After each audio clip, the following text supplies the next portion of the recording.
It's good to see you all this morning. I particularly want to thank my colleagues on the council for being here, the entire Arbor team. Please call back to, and yes, I see you. We'll get to this in a minute. I'm talking to you, Daniel. We'll get to that in 1 second. Please recall that COVID hit not just the city, this county, this state, but it hit this nation and it hit the world. And as a city and municipality, tough decisions had to be made. This council had to vote on tough decisions. It affected what we can do in providing services. Like many other cities, and of course all 50 states, we were given an opportunity through the American Rescue Plan allocation to usher in resources to support in the immediate and short recovery as well as some long-term things. And so with that, this is an unprecedented time for investment within our city. The American Rescue Plan, again also known as ARPA, was a significant measure.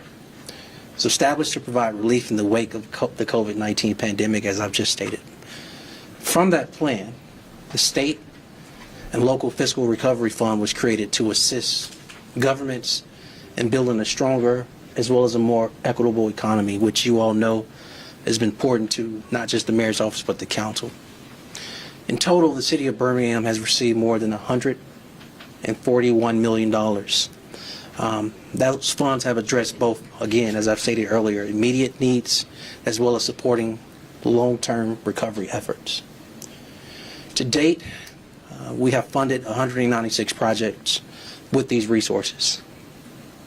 And so I want to encourage you to visit birminghamal.gov/ARPA. Again, that's birminghamal.gov/ARPA for a full executive summary as well as a detailed breakdown of the economic impact as well as what we're doing for the future of Birmingham and the vision we have for this city.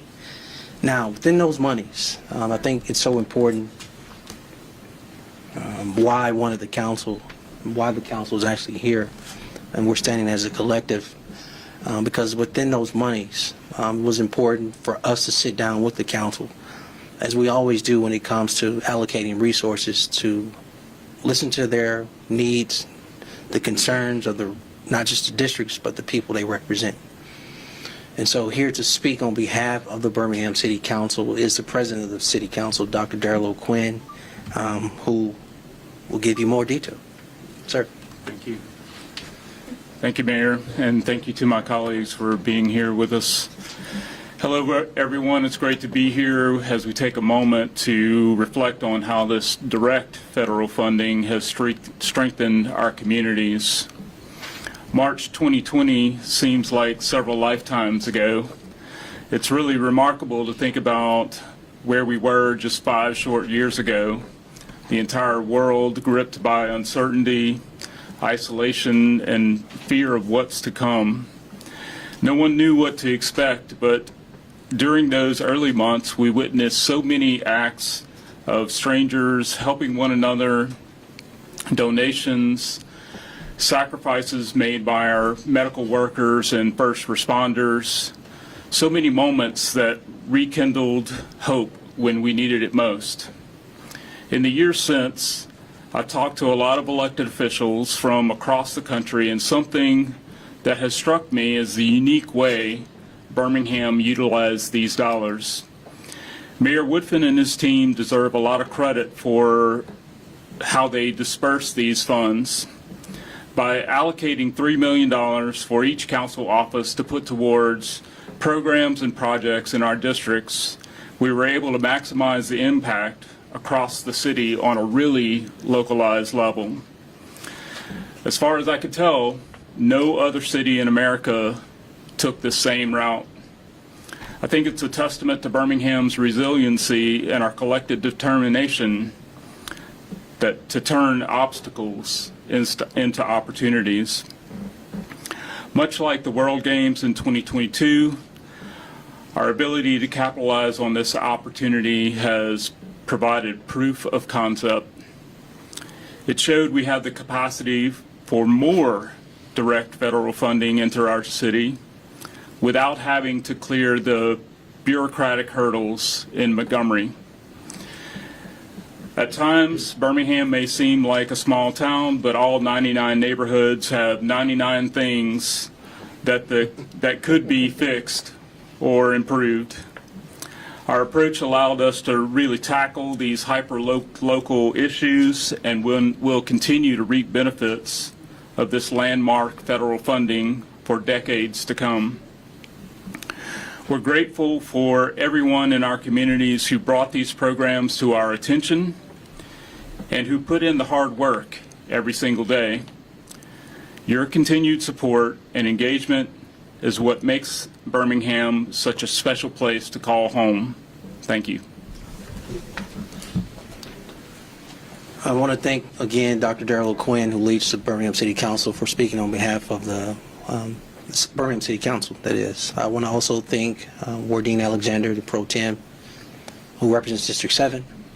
I want to thank Clinton Woods, who represents District 1, Hunter Williams, who represents District 2, Valerie Abbott, who represents District 3, as well as J.T. Moore, who represents District 4, and keep my map in my head going, Crystal Smitherman, who represents District 6, Carol Clark, who represents District 8, as well as LaTonya Tate, who represents District 9.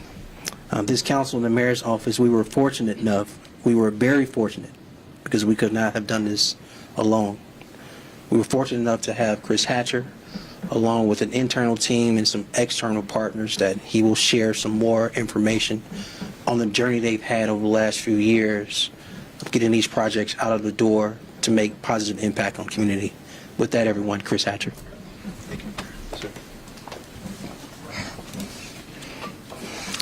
Good morning. As the mayor stated, my name is Chris Hatcher, and I proudly serve as the Chief Community Planner in the Mayor's Office for the City of Birmingham. And first of all, I would like to thank the Mayor and the Council for providing the leadership and the guidance to help us reach this goal. This is not an easy task. It seems like spending $141 million. We would all like that. We would all like to have that responsibility, but when you have to meet all of the stringent federal guidelines and compliance issues that we have, it could be daunting. So, with the mayor and council support, we're able to put together a dynamic team of individuals to help us through the process. First of all, I want to thank our ARPA team, Ms. Tiffany Thompson. She is a ARPA project manager, and Mr. Octavius Rogers, who is our ARPA program analyst, and they've done an extraordinary job on the internal and external engagement with all of our stakeholders in order to bring us here today to celebrate this accomplishment. I want to also thank some of our other interdepartment teams that without their effort and support, we would not be here. That includes our finance department and their team members and our grants, who are responsible for our report to the Treasury to the Treasury. I want to thank our members of our Office of the City Attorney, which the mayor stated we had 196 projects. All of those projects had contracts that had to be drafted in order for the council to approve them. They were integral in this process. There are various, I'll be here all day if I had to go down every group that was integral in this process, but I want to thank all of our internal partners. And I want to also thank our external partners, our EY team. Our EY team, they are our external company that we hired to make sure to guarantee that we meet all of our compliance benchmarks with the federal government. And again, they came in, at a time where we were, in the process of developing this program, and they provided a good sounding board and helped us create that foundation that we could obligate these dollars. But while we take a brief time here to celebrate the obligation of the dollars, it's not over. We've got the money obligated. Now we have to expend the funds. So basically, we have till December 31st, 2026 to guarantee that all of the funds are expended. Or guess what? we'll have to send those back to the federal government as well. So you can rest assured that our team will keep working diligently to make sure that all of those funds are expended under all of our federal compliance requirements, so that we won't have to give any money back to the federal government. Thank you. Chris, thank you. Thank Tiffany. Thank Octavius. Thank the EY team. Thank all of you all for the hard work. Listen, as I wrap up, as he stated, there's a lot of work to do in a year and some change. But within that, I think you'll see this continued effort, honestly co-led by this Birmingham City Council, to address with these funds things from economic development, support of small business, to community development and housing, to our city's infrastructure, from stormwater to our parks, to our libraries, rec centers, and a litany of things out of 190 plus projects I did not name or have time for. So again, please visit birminghamal.gov/ARPA, and we will continue through transparency to overshare and over-communicate these projects to residents across the city. With that, ask Chris all the questions. Who's first? I have one, then maybe two. Yes, ma'am. Were there any needs that you guys saw existed between all of the council members' districts? I know that you guys all had thrown $3 million so to see fit, but anything that everyone needed or lacked? Yeah, this one thing that I want to really also highlight is that there were several collaborations where councilors joined together to support projects. One of the ones that comes to mind immediately was our tool bank that I think we had probably 5 or 6 councilors collaborate on to help fund, and that really is aimed at addressing a need that we hear about every day in people having access to the tools that they need to address blight in our neighborhoods. There were collaborations on addressing, violence in our community, on supporting small businesses, just really a lot. So, there were projects that were funded individually within districts, but many that were collaborations amongst councilors. Yes, ma'am. Okay. You kind of featured it a little bit, but I was going to ask, with this federal funding, was there any one thing or one issue that you feel like you all really focused on that needed improvement? Oh gosh, I think we covered the gamut. I mean, it's not new information that there are a ton of needs in the city of Birmingham. So the projects covered a huge variety of topics: housing, public safety, economic development, infrastructure, you name it. There were a number of institutions that were hard hit by the COVID pandemic. I'll give you a good example. The Alabama Theater saw a dramatic decrease in their attendance. They were literally shut down for a period of time. So we were able to support them. BCRI had the same issue. So I don't think there was a subject area that went untouched. Yes, ma'am. This question might be best for Chris, but anyone who can answer it. Oh, we love Chris to answer. Okay. And correct me if I'm wrong, it sounds like not all of this money has been allocated to projects yet. No, all of the dollars have been obligated to projects. So precisely $141.2 million of ARPA funding have been obligated. That means they have been either under contract or under some other type of agreement. So so all of the funds have been obligated. Okay, so there's no leftover money that just doesn't have a... No. You touched on this briefly, but why is it so important for the city to make sure that none of this money goes to waste or has to be sent back? Well, the importance is that it's needed here in the city of Birmingham. $141 million sounds like a lot, but we have probably billions of dollars that we could utilize towards aging infrastructure and reinvestment in our neighborhoods. So it would it would be a shame to let a penny go back to the federal government when we had every opportunity to spend it in the city of Birmingham. That is an excellent way to end quietly. But does anybody else have any more questions? Okay, so if I'm looking at this correctly, like 42 million of that 141 million went towards revenue replacement. Yes. Can you kind of just elaborate on what that is?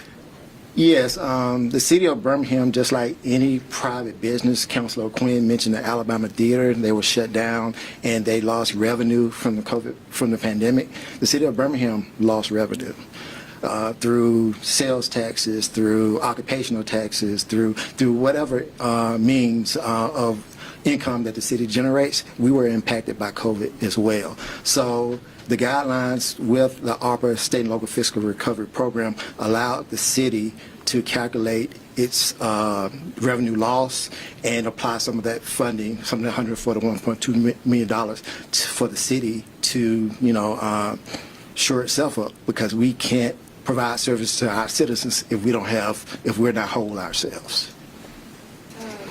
Correct me if I'm wrong, it's 196 programs that were funded. 196 projects were funded, yes. At this point, do we anticipate any of those programs closing or shutting down once this money has been used completely? That is not our hope. A strategy that we try to utilize is that we wanted to invest in sustainable projects. So we made that a priority. So to the best of our ability, we've tried to invest in long-term projects that we're going to keep providing services to the citizens of the city of Birmingham. Is this clearing the books on a lot of old projects that y'all wanted to do but maybe just didn't have the funds, or are these all new projects? It's a mix. There were some projects that were on the books that, we had a gap in funding, and this did fill that gap. But just want to be clear that, there are 7 eligible expenditure categories under the ARPA program. So the projects had to line up in order for us to, make sure that they were expended within those eligibility categories. How much of a game changer is this going to be with all these projects finally coming to fruition for you guys? Super. Answer that. Super. Yeah. Councilors, y'all want to add any words to super? I'm just playing. It's Wish we had $141 million every year to put towards the needs in Birmingham for sure. President O'Quinn says, run us more money. Yeah. But in all seriousness, this is very impactful. The beauty of it is, again, I think the councilors got a chance through engaging residents in their districts as it related to serious needs, where there was either a gap in funding here or no funding here, literally able to supercharge that project or that infrastructure or that business to enhance quality of life within that single district. I think that's the most impactful, powerful thing that happened. And that's kudos to the councilors. All right. Thank y'all. Thank you so much. And again, council, Chris and your team, thank you as well. Thank you, everybody.